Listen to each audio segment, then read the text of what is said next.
Welcome to another episode of the Serial Killer Files, the podcast that dives deep into America's most chilling criminal cases. I'm your host, Arthur Morgan, and today we're exploring one of the most notorious serial murder cases in American history. A case that would terrorize the Pacific Northwest for over 2 decades and claim the lives of at least 49 young women. This is the story of the Green River Killer. But this isn't just another retelling of Gary Ridgway's crimes. Today, we're going behind the confessions, into the mind of a monster who was hiding in plain sight, and uncovering the disturbing details that reveal just how calculated, deceptive, and terrifyingly methodical this killer truly was. Dive deep into the dark minds of history's most notorious killers, uncover shocking new evidence that rewrites infamous cases, and explore the psychology behind what drives someone to murder. Plus, get behind-the-scenes stories from detectives who cracked the toughest cold cases. If true crime, forensic science, and psychological thrillers fire up your curiosity, then you've got to check out Serial Killer Files by Skoob, an AI-powered podcast app with 1,500-plus podcasts delivering short, binge-worthy episodes packed with chilling facts and gripping storytelling. From famous serial killers to lesser-known mysteries, Serial Killer Files keeps you hooked and informed. Download Skoob from the App Store or Play Store and change the way you explore the darkest corners of the most infamous serial killers' minds. Coming back to the Green River murders, let's start with the discovery that changed everything. It was the summer of 1982. Kent, Washington was transforming from a small farming community into a suburban enclave for Seattle commuters. The Green River, flowing from the Cascade Mountains through this quiet town, was about to become synonymous with horror. It was July 15th, 1982, when the nightmare began. A 15-year-old girl named Wendy Caulfield was found naked, her body snagged on a bridge piling just past Meeker Street. The cause of death was strangulation, her own jeans tightly fastened around her neck. The Green River, normally a peaceful, medium-sized stream spanning nearly 100 feet across, had become a dumping ground. But Wendy wasn't alone. Less than a month later, on August 12th, 22-year-old Debbie Bonner was discovered half a mile downstream. The river's banks, rising 20 feet high and overgrown with thick brambles and blackberry bushes, provided the perfect cover for what was about to be revealed as a serial killer's playground. Then came August 15th, 1982, the day that would transform this from a concerning pattern into a national obsession. 3 more victims were discovered in a single day. 2 women, Marcia Chapman and Cynthia Hines, were found submerged underwater, deliberately anchored down by heavy stones. The third, Opal Mills, was discovered in the tall grass lining the riverbank, her jeans wrapped around her neck, just like Wendy Caulfield. The media immediately coined the term Green River Killer, and investigators theorized that the murderer was using the river's flowing waters to cleanse the bodies of trace evidence, a technique eerily similar to the Atlanta child murders that had terrorized Georgia just the year before. But here's what makes this case truly chilling. Over the next 7 years, 37 additional young women would be found scattered across secluded woodland areas in a broad southeastern arc from Seattle, miles away from the river itself. The Green River was just the beginning. What the investigators didn't know in 1982 was that the killer was already on their radar. Gary Ridgway wasn't some shadowy figure lurking in the darkness. He was a Kenworth truck painter, living just blocks away from where his victims disappeared, with a history of soliciting prostitutes that had already put him in a police database. In fact, by 1983, Ridgway had been flagged not just because of his criminal record, but because Marie Malvar's boyfriend had literally followed him home and identified his truck. But somehow, impossibly, Ridgway would continue killing for years while hiding in plain sight. Let me tell you about Marie Malvar, because her case reveals just how close the police came to stopping Ridgway early on. On April 30th, 1983, Marie's boyfriend watched her get into a dark-colored pickup truck at a bus stop near South 216th and Pacific Highway South. He followed the truck, watching as it made a series of maneuvers, turning into a motel parking lot, reversing direction, finally turning left onto South 216. But then he lost sight of it. What Marie's boyfriend didn't know was that he had just followed Gary Ridgway home.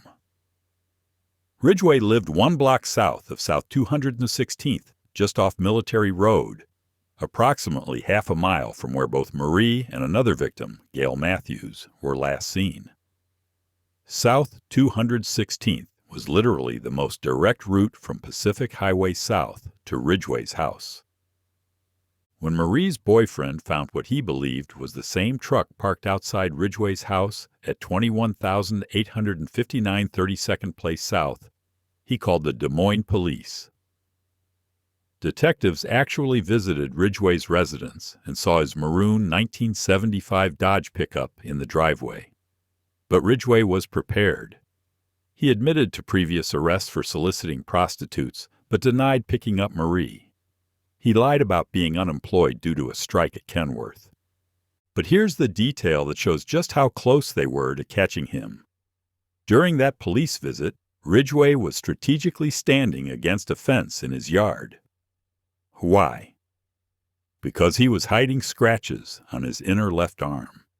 Scratches that Marie had left while fighting for her life. The scratches on Ridgway's arm weren't just evidence.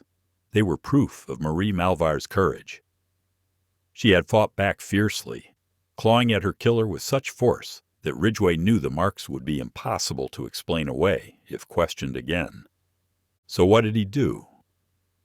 In a move that demonstrates both his desperation and his calculated thinking, Gary Ridgway burned his own arm with battery acid. Let that sink in for a moment. This man was so determined to cover his tracks that he deliberately inflicted chemical burns on himself to mask the scratches left by his victim. In his 2003 confession, Ridgway revealed the full horror of what happened to Marie. After picking her up, he drove straight to his house and killed her there. The scars from the battery acid were still visible on his arm 20 years later when he finally confessed. Initially, he tried to tell investigators he had gotten the scars from an encounter with pimps, but quickly retracted this obvious lie. But Ridgway's deception didn't stop with self-mutilation. He also discarded Marie's driver's license on the SeaTac airport floor, creating a deliberate false trail to make it appear she had voluntarily left the state. This wasn't random disposal.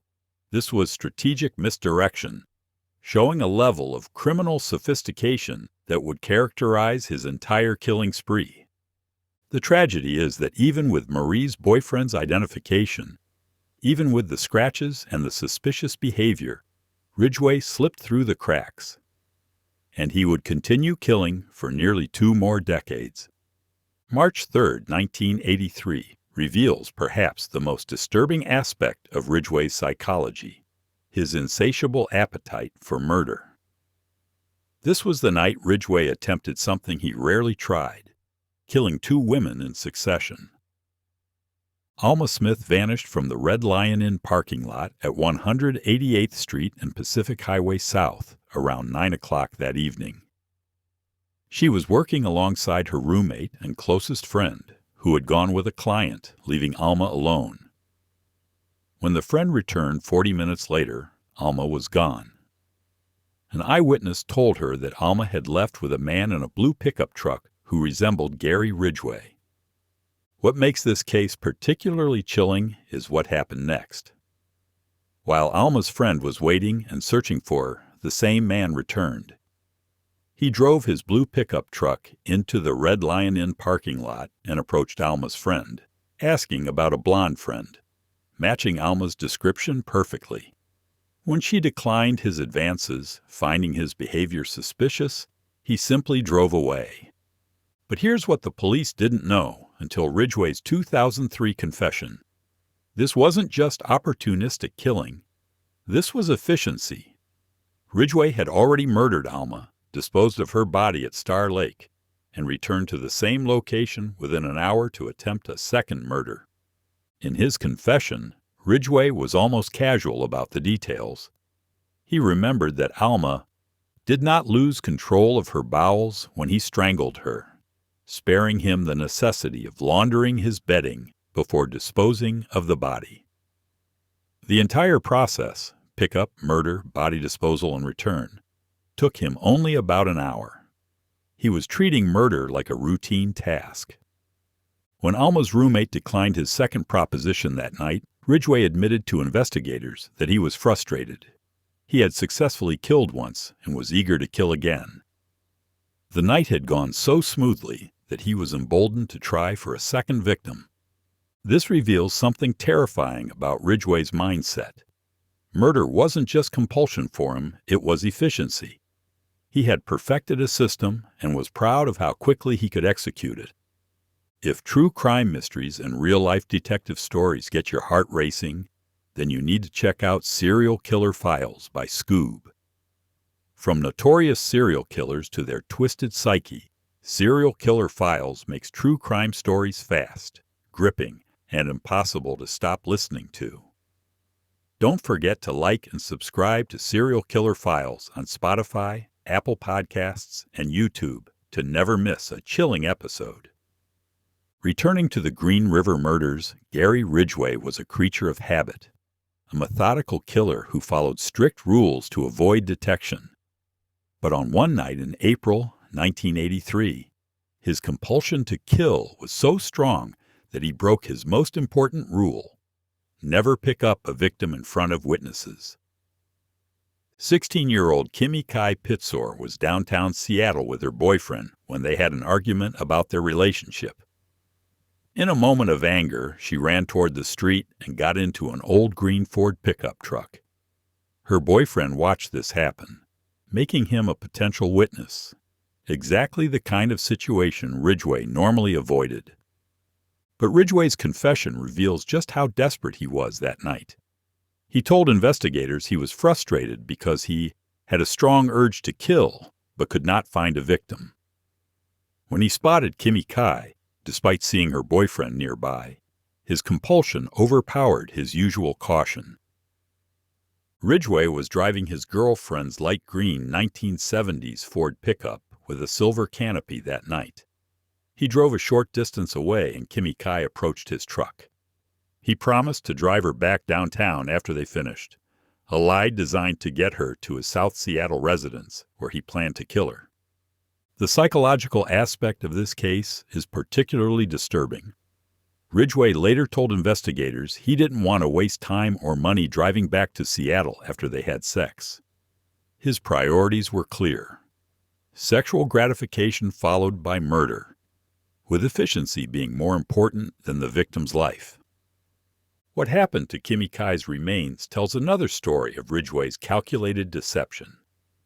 Her skull was found 8 months later, in December 1983, on the roadside along Mountain View Drive. But Ridgway gave varying accounts of why it was there. Initially, he claimed he intended to transport it to Oregon along with other victims' remains, but lost it in the dark. Later, he admitted he moved it deliberately to mislead authorities, but accidentally dropped it while trying to relocate it with a flashlight that eventually failed due to depleted batteries. This case shows us that even when Ridgway broke his own rules, he was still thinking strategically about evidence disposal and misdirection. Perhaps no case better illustrates Gary Ridgway's criminal sophistication than what happened to Denise Bush and Shirley Sherrill. Their story reveals a killer who didn't just murder.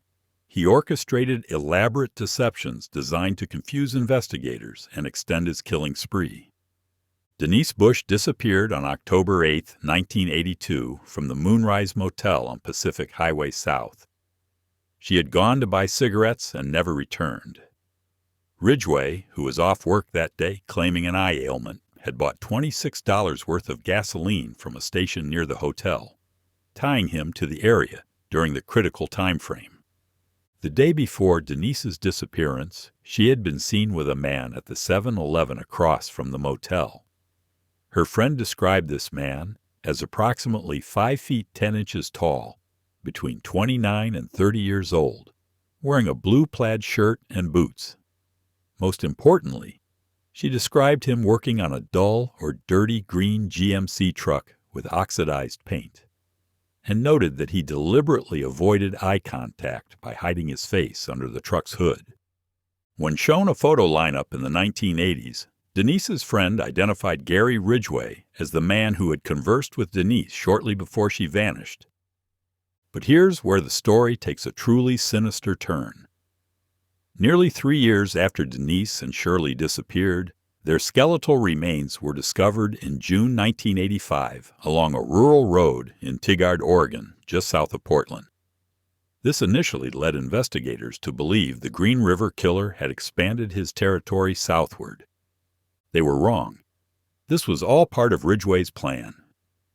In his 2003 confession, Ridgway revealed the calculated nature of this deception.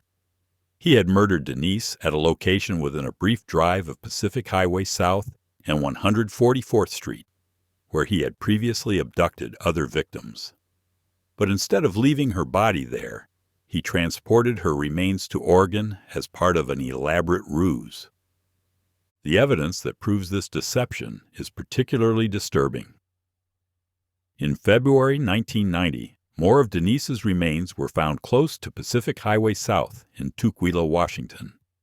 These included her mandible and a distinctive medical shunt that had been positioned within her skull 6 months before her disappearance.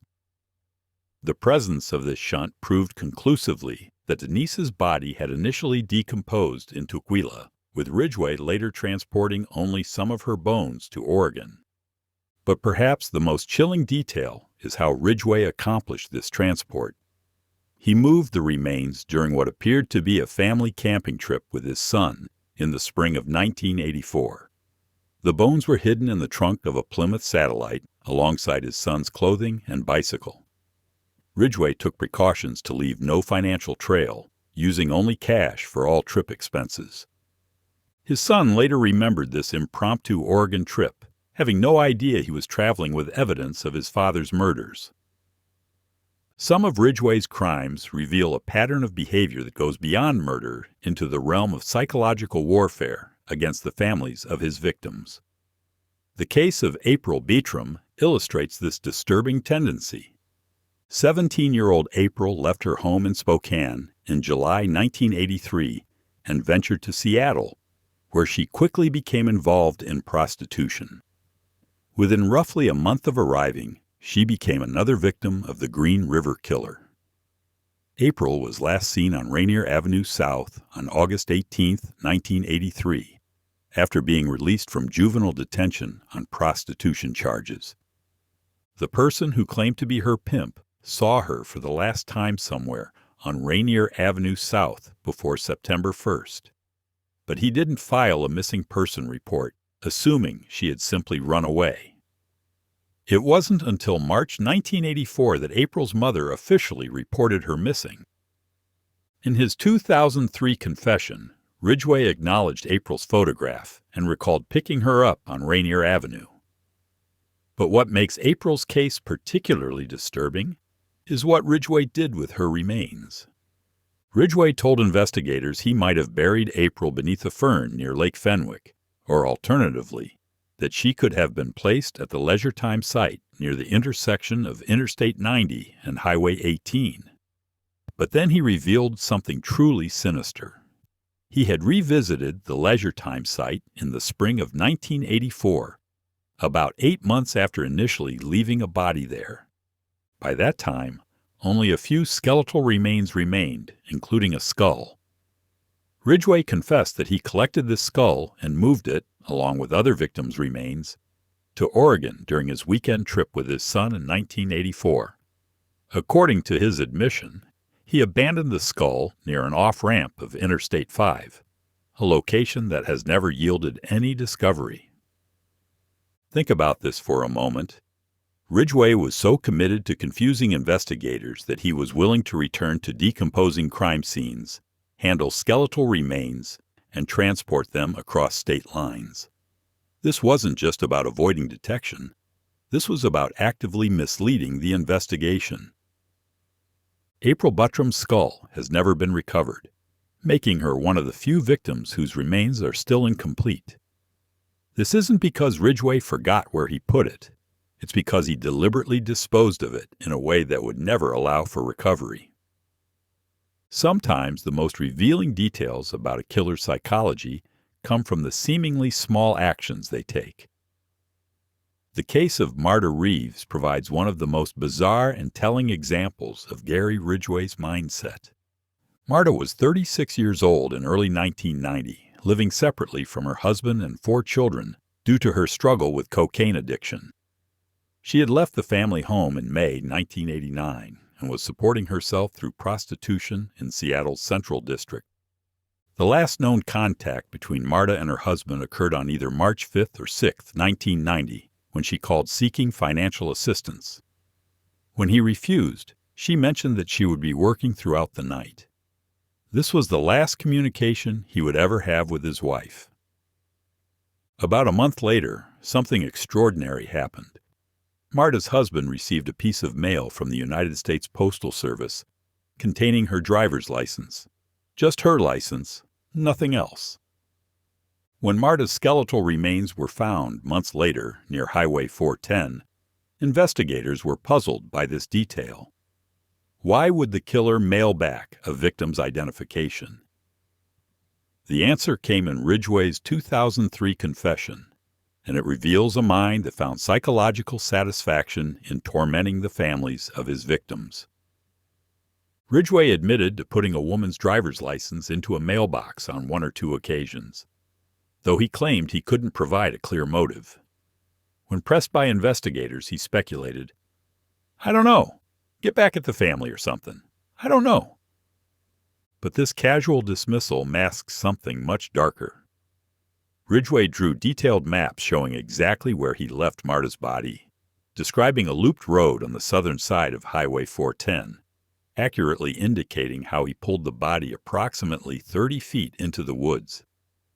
He remembered the location so well that he could describe how the road dipped below the highway and was flanked by heavy foliage that brushed against his truck. Yet despite these precise details about the crime scene, Ridgway claimed to remember little about Marta herself. He initially misremembered her race and the timing of the crime, saying she was black and suggesting an earlier period in the 1980s. When corrected that Marta disappeared in 1990 and was actually white, he simply said, "I killed the one on the loop road." His explanation was chilling in its casualness. "I killed so many of them, so I had to kind of guess if she was white or black, and I get screwed up on time frames." This reveals something profound about Ridgway's psychology. He could remember crime scenes with photographic precision, but his victims were so dehumanized in his mind that their basic characteristics became interchangeable. Yet he still took the deliberate action of mailing Marta's license to her husband, suggesting that even as he dehumanized his victims, he was acutely aware of the human connections he was destroying. One of the most disturbing aspects of Gary Ridgway's crimes was revealed through his detailed confession about Terry Milligan, and it shows a killer who wasn't satisfied with just murder. He needed to maintain control even after death. 16-year-old Terry vanished on August 29, 1982, from the Moonrise Motel where she was involved in prostitution. Ridgway wasn't working that Sunday and arrived 2 hours late for work the next day, a detail that would prove significant years later. When Terry's skeletal remains were found in April 1984 at the northern end of Star Lake Road, investigators noticed something deeply disturbing. Her body was positioned in a very specific way. Both hips flexed close to a 90-degree angle and both knees bent inward at a similar angle. The deliberate nature of this positioning led investigators to believe the murderer had posed the body. They were right.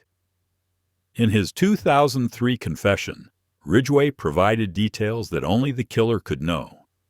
He remembered Terry as his first victim after Opal Mills, and he accurately recalled that when he murdered Mary Meehan 2 weeks later, he had already placed a body at Star Lake.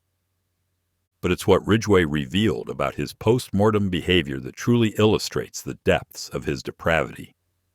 He admitted to revisiting Terry's burial site the next day and engaging in necrophilia with her body, which had by then developed rigor mortis. He had to force her legs apart due to the biological stiffening of death. When investigators showed Ridgway a photograph of Terry's skeletal remains in their distinctive positioned state, he confirmed that this was exactly how he had left her. The positioning wasn't random. It was the result of his sexual assault of her corpse.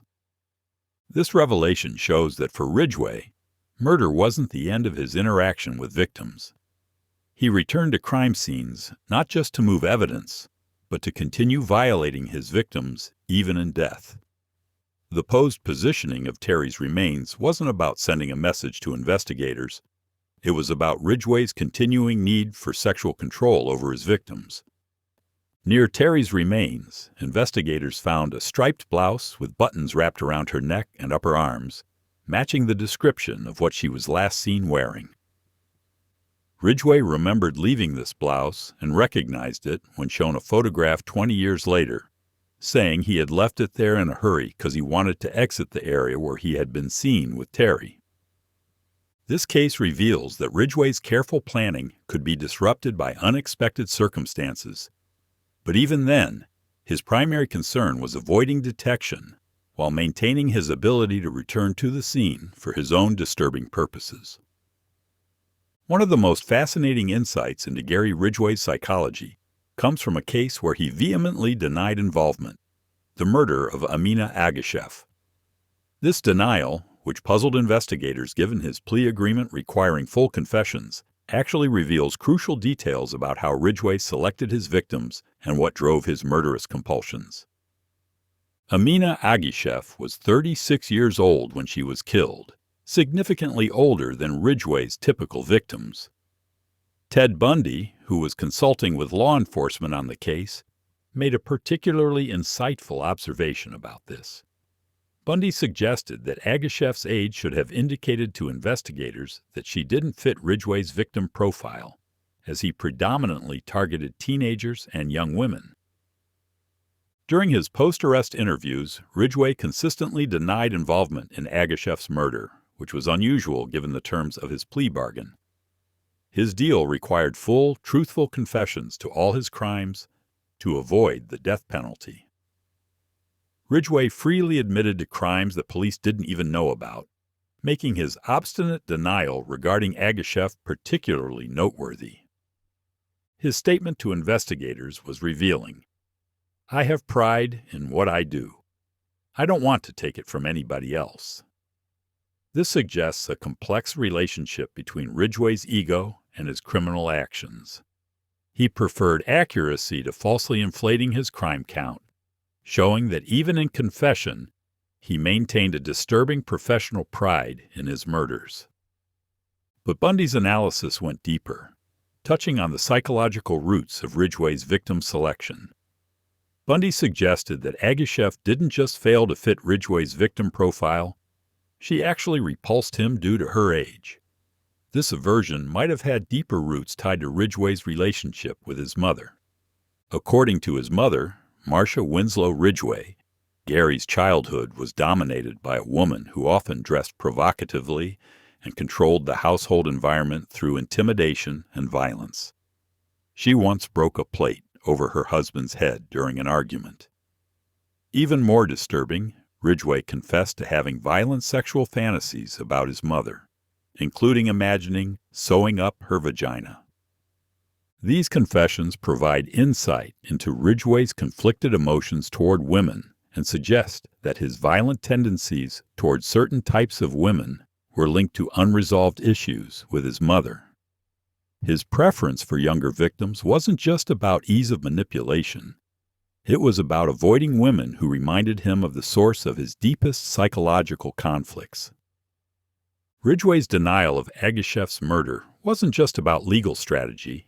It reflected a psychological avoidance of individuals who triggered subconscious fears or revulsions connected to his maternal relationship. The young prostitutes he targeted weren't just easier prey. They were surrogate victims representing his deeper unresolved conflicts.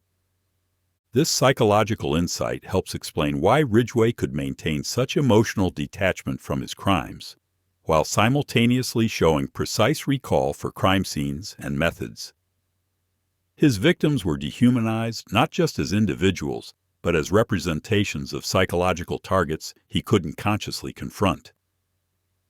What made Gary Ridgway so successful as a serial killer wasn't just his methodical approach to murder. It was his supernatural ability to blend into the very community he was terrorizing. His victim selection strategy reveals a predator who understood exactly how to exploit society's most vulnerable populations while remaining completely invisible to law enforcement. As Ted Bundy had predicted, Ridgway managed to continue finding victims even as the Green River murders dominated headlines, spawned television specials, and created widespread fear throughout the Pacific Northwest. How was this possible? Because Ridgway didn't stand out from the environment where he hunted. To the young women working Pacific Highway South, Ridgway looked like just another John, an average man with cash, speaking their language, asking routine questions like, how much for a car date or a half and half? He approached potential victims in an unthreatening manner. Just another customer in a world where customers were a daily reality. But Ridgway's victim selection was far more calculated than it appeared. He specifically targeted the most vulnerable individuals, teenagers and runaways aged 15 to 17, young women so desperate for their next fix that they were willing to do anything for $5 or $10. These weren't random choices. They were strategic selections of victims who were least likely to be missed and most likely to trust a seemingly ordinary customer. The genius of Ridgway's approach was its simplicity. Like Jeffrey Dahmer in Milwaukee or Ted Bundy on college campuses, Ridgway camouflaged himself within the population he was hunting. There was nothing remarkable about his appearance, nothing suspicious about his behavior to casual observers.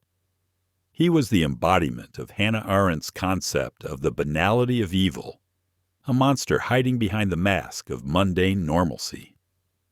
Even more disturbing was Ridgway's ability to continue operating, despite being in plain sight of law enforcement. Remember, he was already in a police database by 1983, flagged both for Marie Malvar's boyfriend's identification and his prior arrest for soliciting prostitution. Yet he continued killing with impunity for nearly 2 more decades. This wasn't just luck. It was systematic exploitation of institutional blind spots. Ridgway understood that police resources were limited, that investigations into missing prostitutes received less priority, and that the stigma surrounding sex work meant that many disappearances went unreported for crucial periods. His method was terrifyingly efficient. Approach victims in public spaces where his presence seemed normal, escort them to secluded locations where they would be most defenseless, then apply his preferred method of murder, strangulation. No confrontation, no extended struggle, just quick, methodical killing followed by careful disposal. But perhaps most chilling was how Ridgway adapted his methods based on experience. He learned from close calls, like when witnesses saw him with victims. He developed contingency plans, like having multiple disposal sites ready.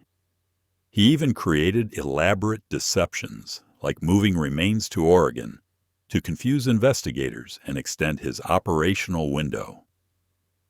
One final revelation about Gary Ridgway's methods shows just how family relationships can become unwittingly entangled in a killer's web of deception. The story of his brother's truck illustrates how Ridgway expanded his killing capabilities by exploiting even family connections. When investigators were trying to match witness descriptions of vehicles to Ridgway's known possessions, they encountered a problem. Alma Smith's roommate described seeing a blue pickup truck the night Alma disappeared, but Ridgway didn't own a blue truck at that time. However, his brother, who lived nearby, owned a 1969 turquoise Dodge pickup. Ridgway's girlfriend confirmed that he occasionally borrowed this truck, and in his 2003 confession, Ridgway admitted he had indeed used his brother's vehicle to transport at least one victim to the Star Lake disposal area. This reveals that Ridgway was willing to implicate family members' property in his crimes, showing how his compulsion to kill overrode any concern for family relationships. Another woman who knew one of Alma's regular clients provided additional connections to Ridgway. She described visiting this client at his home east of Pacific Highway South, in the same general area where Ridgway lived at 216th Street and Military Road. The client drove a red pickup with a white canopy, closely matching Ridgway's own maroon pickup with white canopy. When shown photographs in 1986, she identified Ridgway as resembling this client. These details show how Ridgway operated within overlapping social circles, using multiple vehicles and identities to access victims. He wasn't just a random predator. He was an integrated part of the community where prostitution occurred, known to both working women and their regular clients. The Star Lake disposal site became a central location in Ridgway's operation, with multiple victims found within a small area. Alma Smith's remains were discovered roughly 50 yards from the road, positioned 200 yards southwest of Gail Matthews and 200 yards northeast of Sandra Gabbert. This clustering wasn't accidental. It was evidence of Ridgway's systematic approach to body disposal. In his confession about the night he killed Alma Smith, Ridgway revealed the disturbing efficiency of his operation. The entire process took about an hour: pickup, murder, disposal, and return home. He remembered that Alma did not lose control of her bowels when strangled, which he appreciated because it meant less cleanup of his bedding. This clinical attention to detail, this casual discussion of bodily functions during murder, reveals a mind that had completely compartmentalized violence. For Ridgway, murder had become a routine task with preferred conditions and acceptable variations. But perhaps most telling was his admission that after successfully killing Alma, he returned to the same location to attempt a second murder that same night. When questioned about this behavior by psychiatrists, Ridgway revealed that he had tried to kill 2 women in one night on multiple occasions. His method was consistent: pick up a woman, murder her, dispose of the body, then return to the same location to find another victim. This pattern shows that for Ridgway, murder wasn't driven by rage or passion. It was driven by efficiency and opportunity. He had developed a system and was constantly looking for ways to optimize it. As we reach the end of our journey into the mind of Gary Ridgway, we're left with a terrifying truth. The most dangerous predators aren't the obvious monsters lurking in shadows. They're the unremarkable people standing right beside us, the ones who've learned to weaponize our assumptions about normalcy. For over 20 years, Gary Ridgway killed with impunity, not because he was particularly clever, but because he understood something fundamental about human nature. We see what we expect to see. To his co-workers, he was just Gary, the truck painter who sometimes came to work late. To police, he was a minor nuisance with a history of soliciting prostitutes. To his victims, he was just another customer with cash and seemingly reasonable requests. But beneath this facade of normalcy was a calculating predator who turned murder into a refined system. He developed contingency plans for witnesses, created elaborate deceptions to confuse investigators, and maintained such emotional detachment from his crimes that he could discuss them decades later with the casual tone of someone describing a work routine. The Green River case changed how we understand serial killers, revealing that the greatest danger often comes not from the obviously disturbed, but from those who've learned to hide their true nature behind masks of mundane respectability. Ridgway's success wasn't due to criminal genius. It was due to his ability to exploit societal blind spots and institutional limitations. Perhaps most disturbing is the realization that Ridgway's methods weren't unique. The same techniques that allowed him to kill 49 women and evade detection for 2 decades are being used by predators today. They understand that the best hiding place for a monster is in plain sight, camouflaged by the very ordinariness that makes us feel safe. The victims of the Green River Killer weren't just numbers in a case file. They were daughters, sisters, friends, young women whose lives were cut short by a predator who saw them not as human beings, but as components in his systematic operation. Their stories remind us that behind every crime statistic is a human life destroyed and families forever changed. As we remember, Wendy Caulfield, Debbie Bonner, Marcia Chapman, Cynthia Hines, Opal Mills, Terry Milligan, Denise Bush, April Buttram, Marie Malver, Alma Smith, Kimmy Kai Pitzer, Marta Reeves, and all the others whose lives were taken by the Green River Killer, we must also remember the lesson their stories teach. True evil often wears the most ordinary face. Thank you for joining me on this difficult but necessary journey into one of America's darkest criminal cases. Until next time, stay vigilant and remember, the monsters are real and they're hiding in plain sight. I'm your host, Arthur Morgan, and this has been Serial Killer Files, your inside look at the darkest minds and most baffling serial killings in history.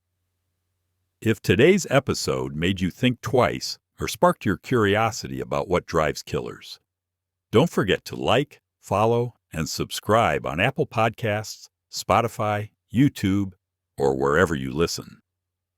For even more gripping, bite-sized true crime stories and expert insights, check out Skoob, the AI-powered podcast app that delivers short, binge-worthy episodes tailored just for you. Download Skoob from the App Store or Play Store and take your true crime obsession to the next level.